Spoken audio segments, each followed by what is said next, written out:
I'm an alcoholic. I quit drinking 37 years ago, and a lot of that was because, I don't want Rotarians knowing me like this, so it made a difference in my life, and I think it's important to speak out.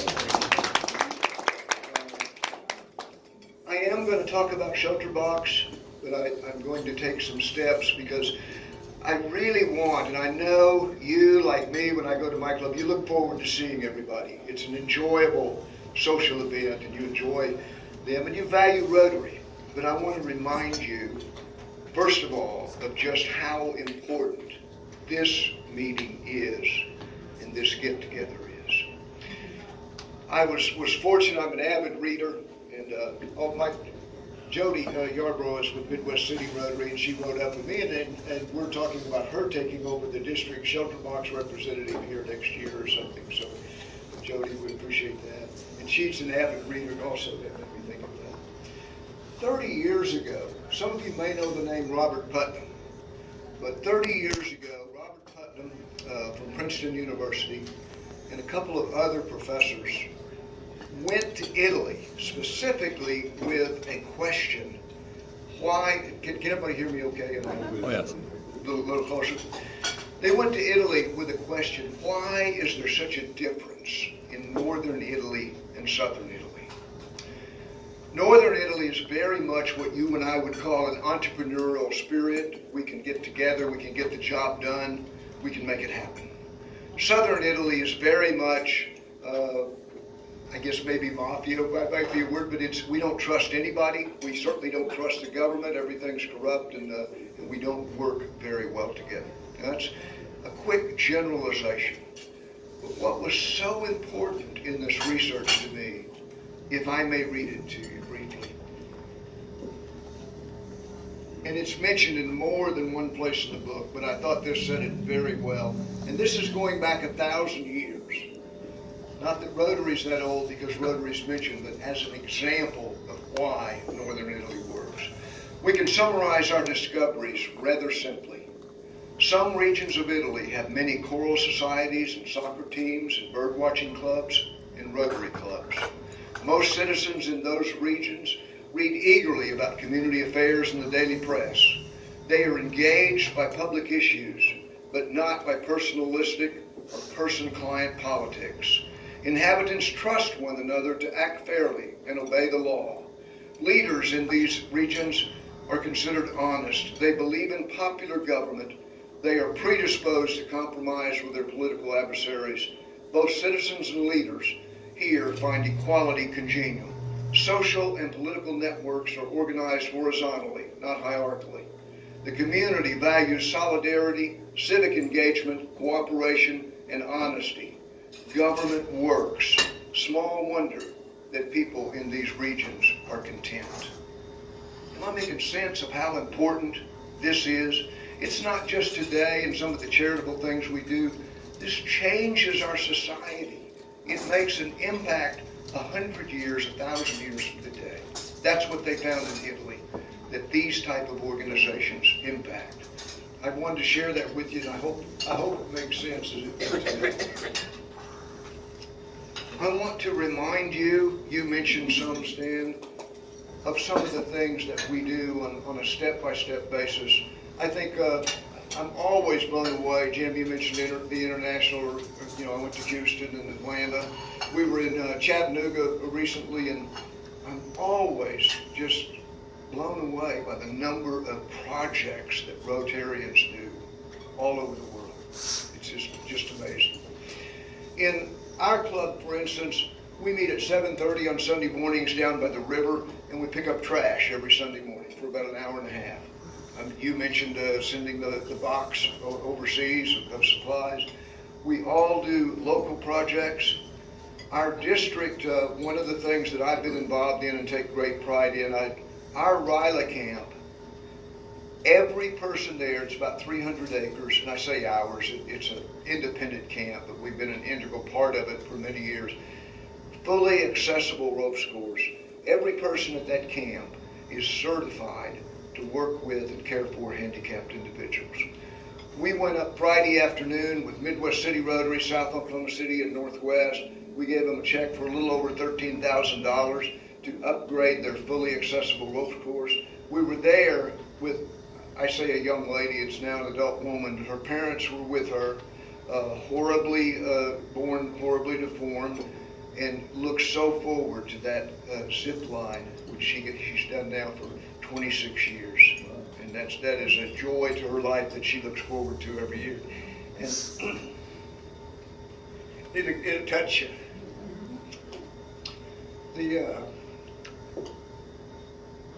We build quality and trust with each other, and I just want you to leave here valuing and appreciating how important this little get-together is and all the things we do.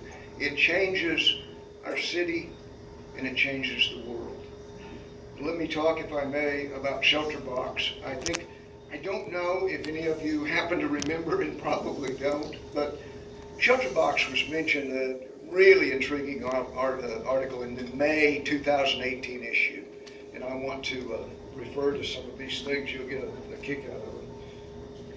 Most of you probably know that ShelterBox was started in a Rotary Club in England in 2002. Founded by a Rotarian in the United Kingdom, in 2000. ShelterBox responds to natural and man-made disasters, providing temporary shelter and other essential non-food aid to displaced people around the world. There is something called, any of you heard of a ShelterBox response team? This is kind of the ShelterBox SWAT team. And that's one of the great things. Tom, you may not know this yet about Rotary, but when we send water well equipment or sewing machines to help people start their own business, when we send ShelterBoxes, a Rotarian goes with it. It's not sent that a Somalian warlord can take it over and peddle it the way they want. Every project we do is represented boots on the ground by a Rotarian. And that's part of the reason that Rotary is one of about 4 or 5 organizations that has the top rating in the world on charities, as they analyze all of our books are open records, and we have the best rating secured that can be secured for them. ShelterBox Response Team, which annually expects 2 3-week deployments from each of its 163 rigorously trained volunteers. You're volunteering for a lot if you volunteer for the ShelterBox Response Team. There's about a year of training, and then there's 2 or 3 weeks on the ground. Let me read this to you. About 350 candidates begin the process along the Clanton. 11 months later, ShelterBox invited only 20 of them to Cornwall, England. Cornwall's Lizard Peninsula is England's southernmost point. The Lizard is a wonderful area to run training for ShelterBox. It's quite bleak, there's not a lot around, and it often rains, which makes people miserable. So it's really useful. Okay. The ShelterBox today, the main questions, this is a tiny toy replica, just to show you what it's like. I believe everybody's got the several pages we're passing around so you can see it. It's transported in canoes and donkeys and on people's backs. But yeah, if you haven't seen that on the other side, please pass that around so everybody can look at it. And that's what the ShelterBox Response Team has. Rotarian goes with it. It's about the size of those great big Rubbermaid things we might put out on our patio to store stuff. You know what I'm talking about? Everything is packed as tightly and as high quality and as professional as you can get. I think everybody saw everyone has a solar-powered lantern. Of course, the main thing, we don't think about it much because we get up and go to the faucet and turn it on and get a drink of water. But you don't live very long without water, and you don't live very long if the water is contaminated. So everyone has a water purification system in it, literally like that, you know, that you can run it through. I put a flyer on everybody's table. I think you saw the shovels and pick. The tent is the main thing. If you've looked, you mentioned disasters around the world, but Syria has been a major event for refugees and ShelterBox. I have actually seen once, these tents are very high quality. They're made for the region. Obviously, if you're sending it to the northern climates, it's different than the one you're sending to sub-Saharan Africa. But very high quality tents. And if you look and watch, as I do on the international news, you won't see it often, but I've actually seen the Rotary emblem on one of the tents in one of the refugee camps, on the news. I just thought that was pretty interesting. I've got a couple of things. This is just to show you how tightly everything is packed. Blankets and different things that they put in there. Today, I think they still give us credit if the club sends $1,000, they give you credit. It actually cost about $1,200 today. As we all know, cost has gone up. It's a huge, huge project. We work closely with the World Health Organization and the United Nations. ShelterBox wants to assist in being the right team on the ground, and sometimes other organizations have more things closer, so it's who can deliver it the fastest and the best. I think we all know, if we've turned on the news at any time in the last year or two, the need is not decreasing. It's there. One of the things that Rich is here for that I'm excited about, Chile at the district conference, there is a group of people that are very interested in getting a regional or maybe a state distribution center for ShelterBox when we have a tornado or something like that. And Rich is very interested in the homeless, that I can see how those things could work very well there. So all types of things are in discussion, and different district level people are going to be working and talking about those. This is just one of hundreds, and I think it's a very important thing we do. Can you imagine losing everything? Can you imagine not having clean water to drink? This is our answer. I'm here for questions. I appreciate it. I'm not here to teach you all the components. I'll certainly try if you have questions, but I'm here to talk about the value of your club, of you individually being in Rotary. And I think one of our great international projects is ShelterBox. We've helped thousands of people. You realize that we've sent over 100,000 tons of medical supplies to the Ukraine? Something you may not know that I thought was so interesting, and I think that was a district that I heard, I can't remember, but it was in Houston. The Ukraine had Rotary. There are now more members in Rotary than when the war first started because of our involvement, our impact. Are there shelter boxes in Ukraine at this time? The lady from ShelterBox was there, and my understanding is, yes, she was there negotiating on where they were needed the most. They may actually be in Poland right across the border as they come in there. I can't swear to you they're in the Ukraine, but I know that ShelterBox is working with them.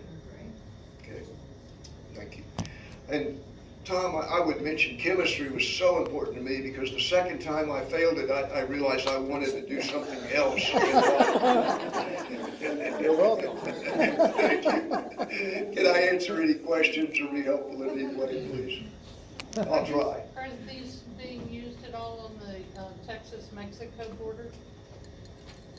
I do not know that you're talking about where some of the refugees are held in Mexico. Not to my knowledge, it's not a question I have specifically asked. I know that on the back of that, Jim, one place I think we responded to it, flooding wasn't that Texas? What's the two? Hurricane Sandy was one. What was the other one? Harvey. Yeah. We've responded to those. I don't know on the Mexico thing. I'll be happy to find out for you. If you give me a card, I'll get you an answer. I'll call and find out. Okay. Questions? Yes. Well, so what does a local club do to support this? Is it basically financial or? What ShelterBox is asking for is a financial commitment. If that's something that fits your club's desires, I would ask you to see if in your fundraising budget, if you can consider that. I know we support RILA students and many worthy projects, and those are things your club has to decide. But basically, I'm here saying, could you come up with a fundraising idea of about $1,200 and support a ShelterBox? Okay. And I would just like to add that during the Joplin tornado, and also right after that, we didn't get a lot of attention for it, but there was a tornado that went through and was very destructive in Arkansas, I believe 2 to 3 weeks later after the Joplin. But ShelterBox was on the spot with us, helping in both areas. Yeah. It's a wonderful organization. It is. It really is. And I want to say publicly, Susie, you're not near as bad as what Stan has said. I just wanted to mention that. Thank you for your time. Can I answer anything else? I'm here, I'm yours. If you want to look at this, and if I don't know the answer, I'll certainly try to get it for you. Stan? I think we're good. Any questions, Rich? All right.